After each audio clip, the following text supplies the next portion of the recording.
Agradeço a Deus por estarmos de novo juntos para estudar a Sua Palavra e podermos aplicá-la às nossas vidas. Estamos a iniciar um novo ciclo de estudos da nossa nova revista da Escola Dominical. Esta revista é dedicada ao estudo de Provérbios e Cântico dos Cânticos. Esperamos que possa ter a sua revista junto de si, ou possa adquiri-la, para poder acompanhar então este nosso estudo. Hoje nós vamos começar exatamente com o livro de Provérbios e esta é a nossa primeira lição. Quando nós olhamos para este livro de Provérbios, verificamos que dentro do cânon hebraico este livro faz parte da secção denominada Escritos. Este livro tem nome de Provérbios, cuja palavra em hebraico lê-se mashal, e que esta palavra também pode significar parábola. No entanto, o sentido de Provérbios é uma máxima expressa em poucas palavras, tornando-se depois muito popular, como nós sabemos. Mas na Bíblia hebraica, este livro tem todas as características que pertencem ao género literário sapiencial, isto é, a literatura de sabedoria. Foi o estudioso do Antigo Testamento chamado Gerhard von Rad que escreveu na sua teologia do Antigo Testamento que Israel entendia por sabedoria um conhecimento prático das leis da vida e do mundo, baseado acima de tudo na experiência. De facto, a leitura deste livro nota-se, ou pelo menos quando nós lemos este livro, nós notamos que as formulações são resultado de um conhecimento empírico, são a conclusão de uma observação constante e atenta dos acontecimentos à sua volta. Portanto, os provérbios são máximas que descrevem estas verdades e estas experiências reconhecidas e normalmente e constantemente confirmadas. No entanto, o sábio que formula estes provérbios sabe que na base de cada experiência há uma ordem em atuação que cria um certo equilíbrio nos eventos. E é isso que faz com que depois as pessoas pensem que nesta ordem, ou por detrás de toda esta ordem, no fundo está Deus. De uma forma geral, o ser humano sabe que precisa de ter um comportamento correto, e esse conhecimento pode vir através de costumes e usos, mas também por intermédio de um mestre que é sábio e, fundamentalmente, então no contexto de Israel, por instrução de Yahvé, o Senhor. Este livro apresenta-nos essas três intermediações. No entanto, nós não podemos esquecer que o livro apresenta uma moldura que lhe dá o estatuto de escritura sagrada para uma determinada comunidade de fé, que neste caso é o povo de Israel. É mais do que evidente que este livro teve vários acrescentos nos diversos estágios do seu desenvolvimento. Bastaria nós lermos introduções, ou pelo menos a introdução do capítulo 1, versículo 1, assim como também capítulo 25, versículo 1, e até capítulo 30, versículo 1 e, finalmente, 31, 1. E nós verificamos que isto são coleções de autores diferentes. Apesar disso, a tradição em Israel habituou-se a atribuir a Salomão o estatuto de sábio e por isso colocou isto logo no início. É interessante porque em 1 de Reis, no capítulo 3, versículos 16, até ao capítulo 4, versículo 34, nós lemos que Salomão era dotado de uma sabedoria vinda de Deus para fazer justiça. No capítulo 3, versículo 28, nós encontramos isso. E ao mesmo tempo ele sobrepujava a todos os sábios do Oriente e do Egito. Diz-nos o texto bíblico em Reis que ele proferiu mais de 3.000 provérbios e certamente 1.005 cânticos. Lemos isto no capítulo 4, versículos 30 a 32. De 1 de Reis, claro. Por conseguinte, atribuiu-se tradicionalmente todo o livro de provérbios a Salomão. Mas Salomão é aqui apenas uma figura que visa, acima de tudo, uma certa autoridade. E por isso nós podemos dizer que a informação que aparece logo no capítulo 1, versículo 1 do nosso texto de Provérbios, tem um objetivo, que é preservar a singularidade do testemunho sapiencial, isto é, da literatura de sabedoria, contra a tentativa de o fundir com temas bíblicos mais dominantes. Por outro lado, nós encontramos a inscrição inicial, informa que a sabedoria em Israel tinha a sua origem nos primórdios da monarquia e, concomitantemente, fazia parte dos escritos sagrados.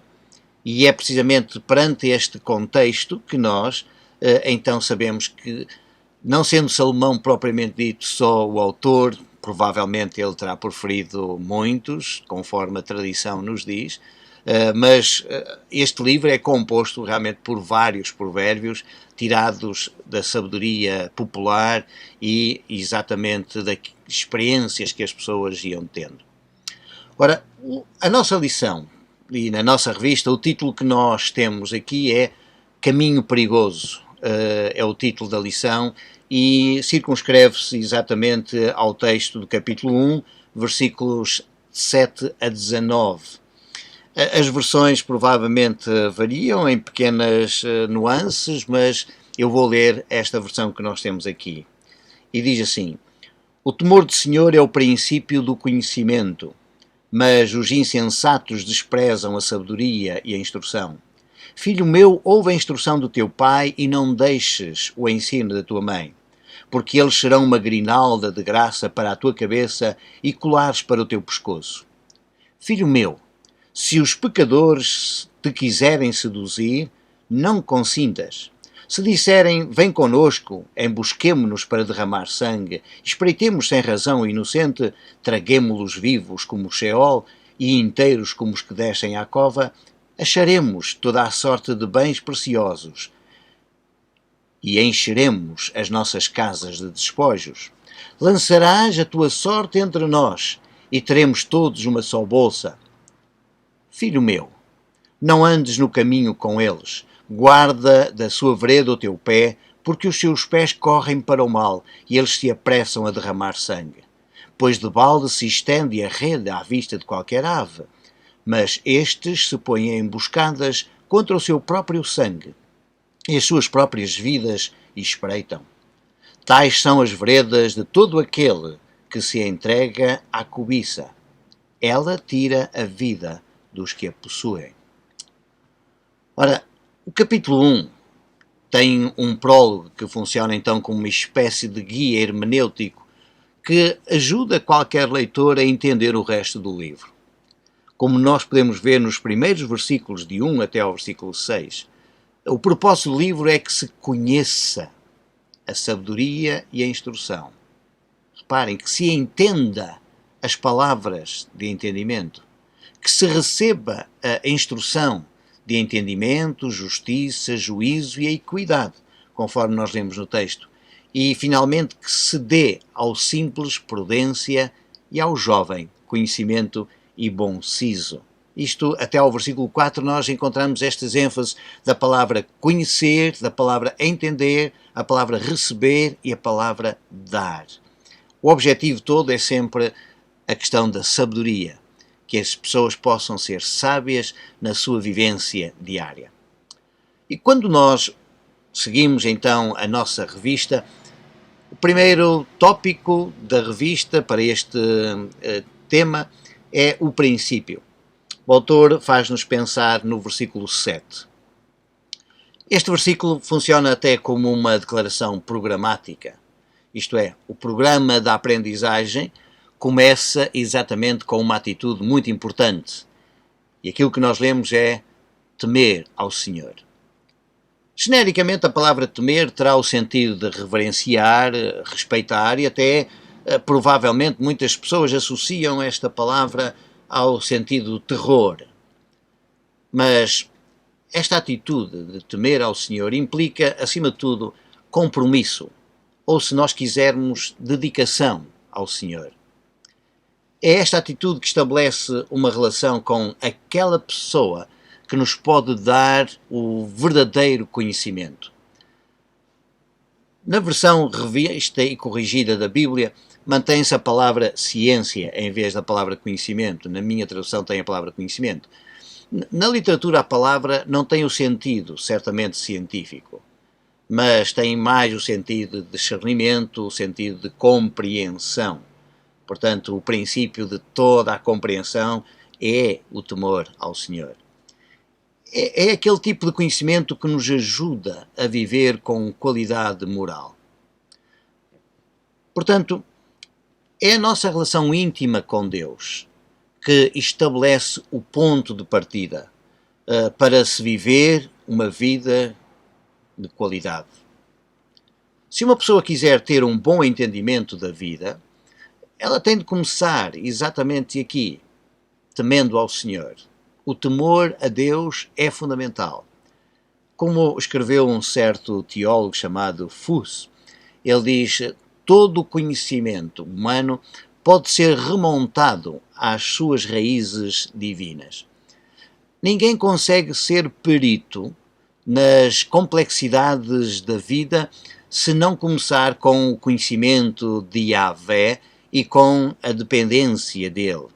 Portanto, há aqui um aspecto muito importante que Fuss nota, é que é necessário nós termos um conhecimento de Yahvé, conhecer o Senhor, conhecer o Deus Todo-Poderoso e ao mesmo tempo depender dele. E é isso que nos leva a ter esta atitude de compromisso, de envolvimento com ele. Se a pessoa quiser ter o verdadeiro conhecimento que a habilite para a vida, ela precisa de colocar Deus na sua frente como uma espécie de filtro para melhor compreender o mundo em que vive. É na atitude correta que temos para com Deus que, afinal, o nosso conhecimento ou o nosso entendimento se mantém, ou então se desmorona.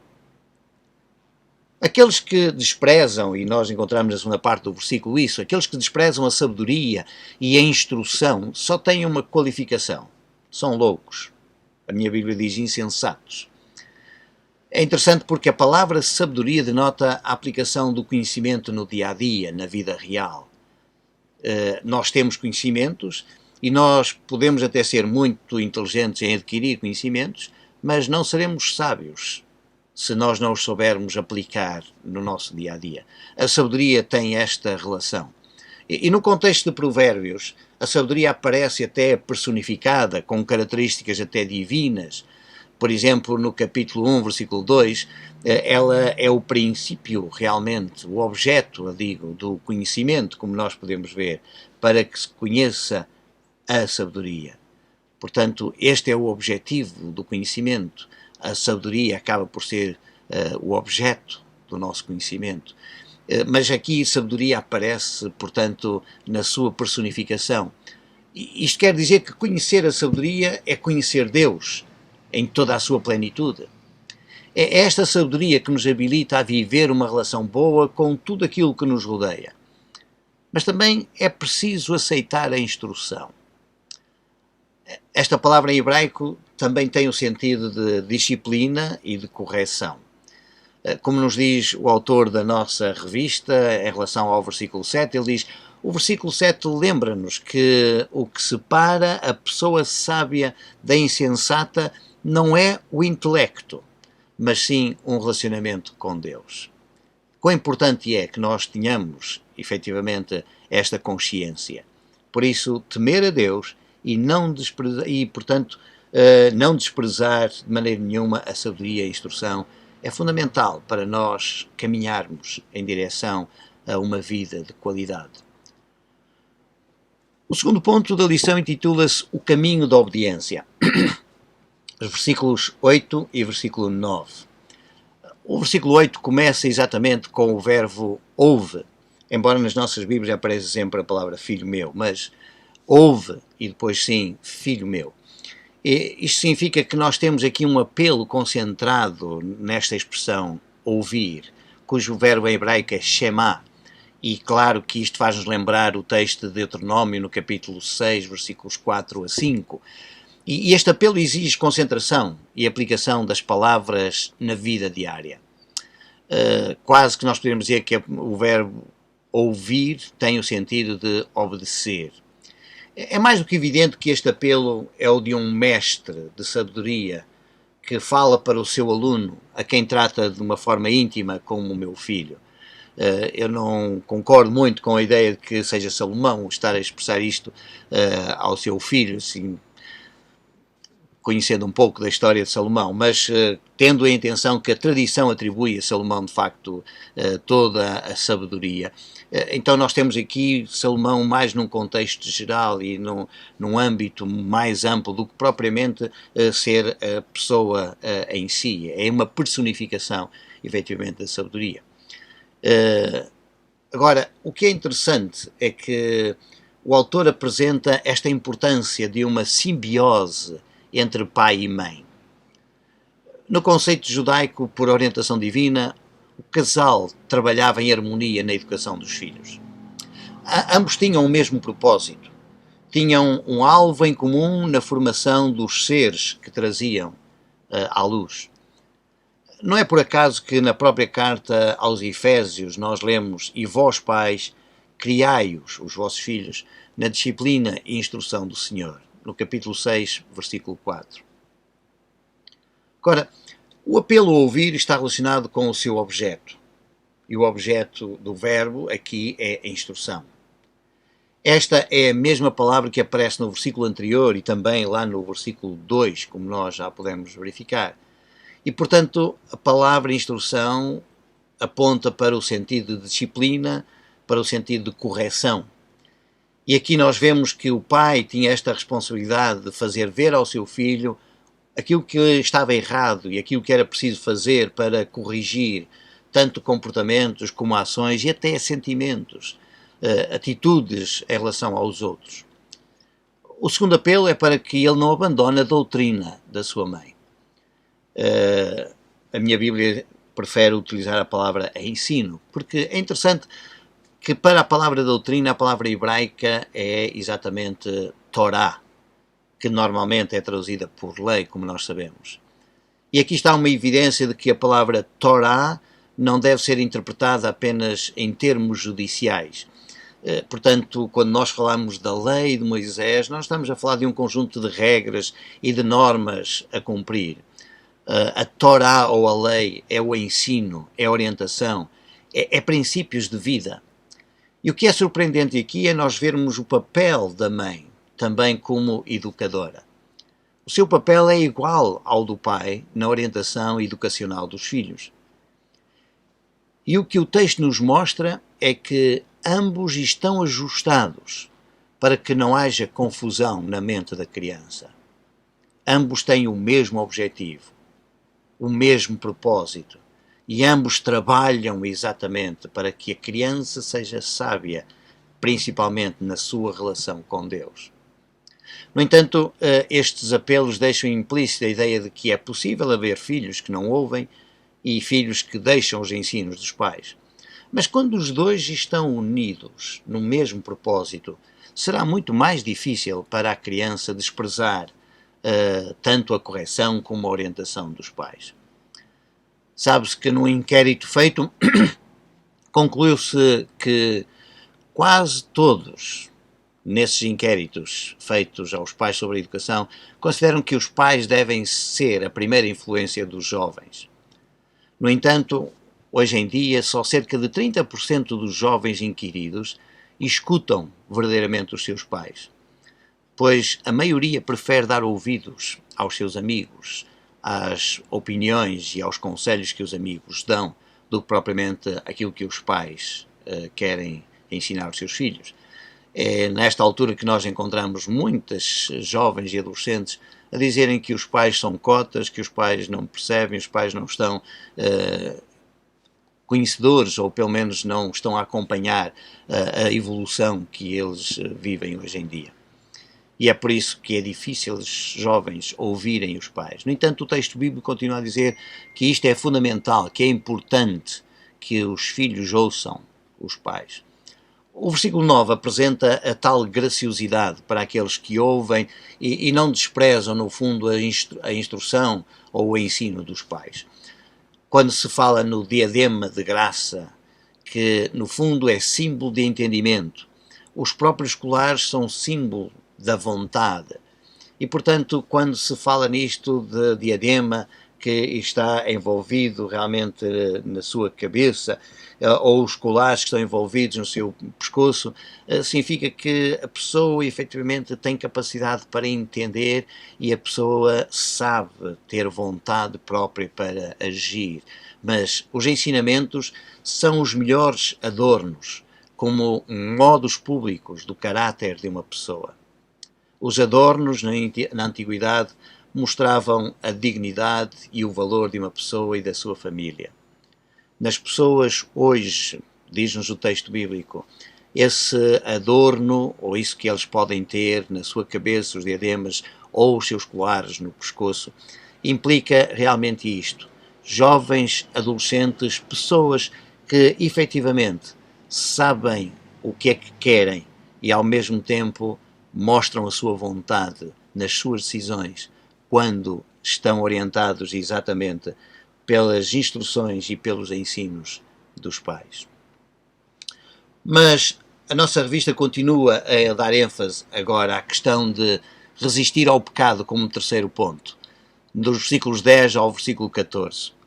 Provavelmente aqui discordo um pouco com esta ideia de resistir ao pecado e com todas as coisas que o autor da revista vai desenvolvendo, porque aquilo que eu vejo aqui é que depois de o mestre sábio dar orientações ao seu aluno como é que ele deve estar preparado para a vida e como é que ele pode agir como sábio, agora ele apresenta um caso prático daquilo que poderá acontecer aos jovens. Quase que nós poderíamos dizer que é um caso para estudo, não é? Para análise. E o que é interessante é que ele não se põe a divagar sobre conceitos de pecado, não. Portanto, aqui não está o apelo a resistir ao pecado, aqui está o apelo a resistir a aspectos práticos da vida, a coisas que acontecem na vida real. Portanto, ele não fala de pecado, mas sim de pecadores. Tomem nota aquilo que nós lemos no versículo 10. Portanto, se os pecadores te quiserem seduzir. Portanto, no Antigo Testamento o pecado não é uma entidade própria. O pecado não é personificado. As entidades próprias são as pessoas. E são as pessoas que se desviam do alvo e do propósito de Deus. Por isso é que neste lema do Mestre Sábio, o seu objetivo é instruir os jovens nesta prevenção do engano que surge por intermédio de outras pessoas que têm interesses próprios. A questão que se coloca aqui é exatamente esta.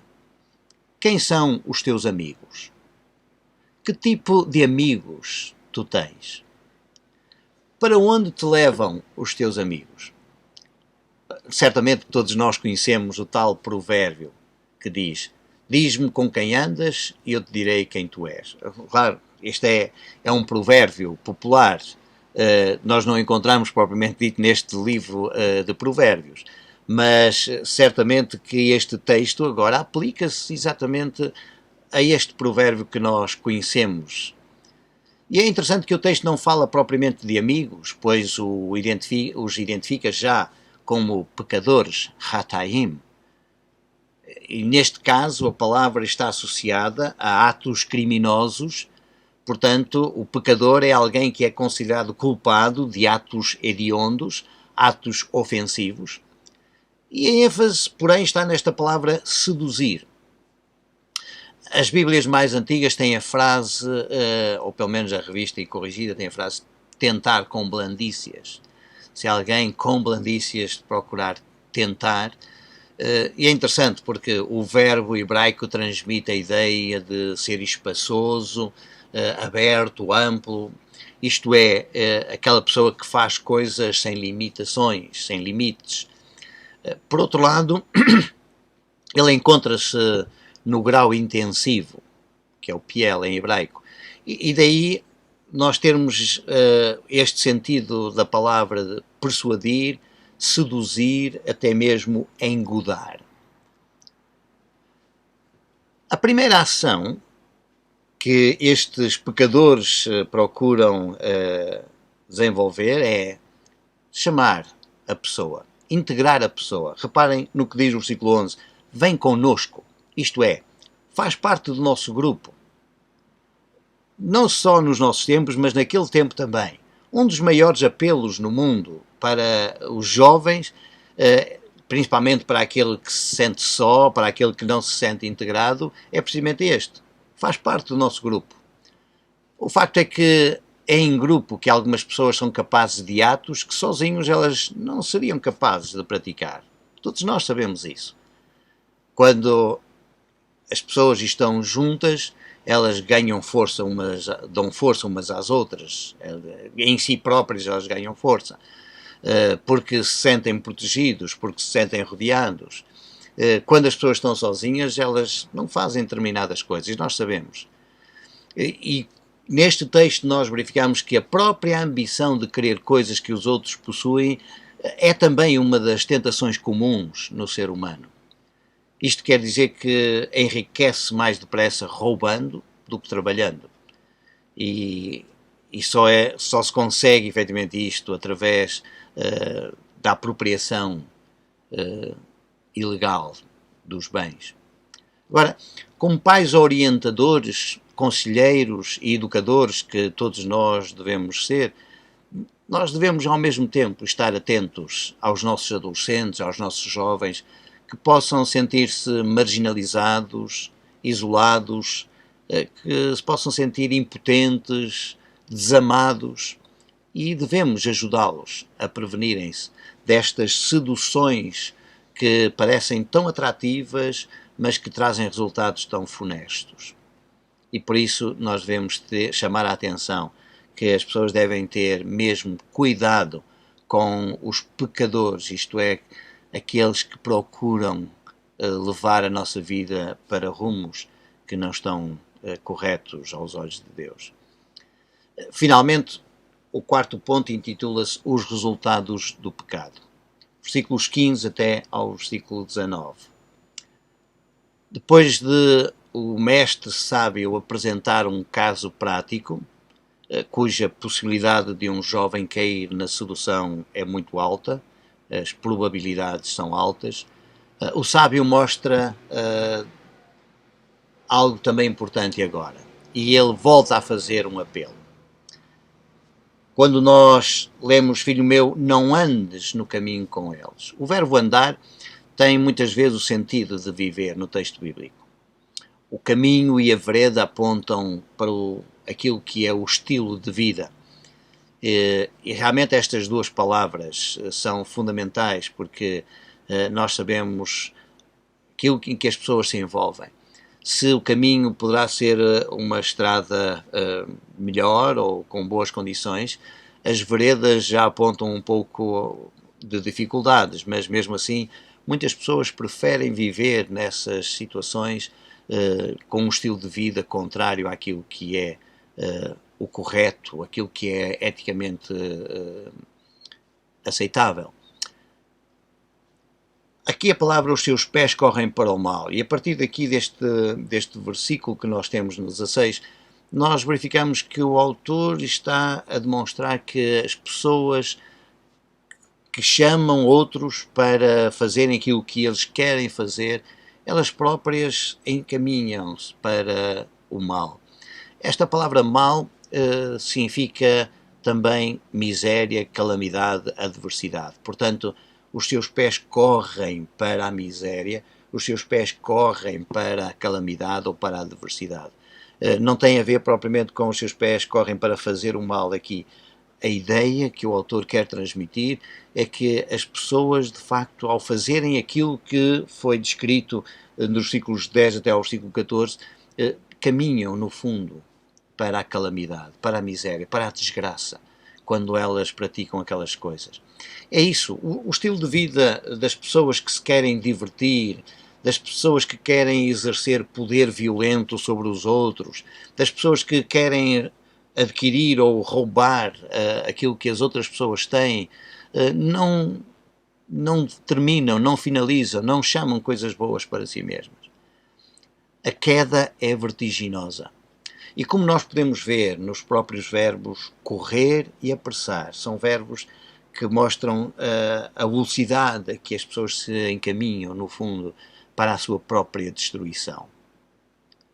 Muitas vezes os nossos jovens adolescentes, as pessoas também em si, não estão conscientes disso, naquilo que elas fazem, nas decisões que elas tomam, quando não há o temor ao Senhor, quando não há a busca da sabedoria de Deus, quando não há a preocupação em ter um relacionamento íntimo com Deus, então as pessoas tomam decisões, as pessoas têm um estilo de vida que acham que a sociedade lhes apresenta de uma forma tão atrativa e que esse é que é o caminho a seguir. No entanto, não sabem que estão a correr, que estão a apressar exatamente para a autodestruição. E há muitas pessoas que, nas decisões que tomaram na sua vida, de facto, hoje estão a ver que a sua vida é um caos. Os versículos 17 e 18 mostram que as armadilhas ficam sempre escondidas para se apanhar a presa, portanto, porque lançar uma rede à vista de uma ave nunca se vai apanhar. E o que o texto, no fundo, nos quer dizer é que muitas vezes o próprio caçador cai na sua armadilha, porque ela está escondida. E provavelmente em determinadas situações em que o caçador acaba por passar por aquela zona onde ele pôs a armadilha e se ele se esqueceu, então acaba por ser apanhado. Aqueles que vivem uma vida desregrada, desenfreada, querendo viver em euforias desmesuradas, acabam por sofrer as consequências dos seus atos. Foi Jesus que a determinada altura disse: quem com ferro mata, com ferro morre. E nós poderíamos aplicar este princípio de Jesus em várias situações. Aquilo que nós fazemos aos outros é aquilo que nós acabamos por receber.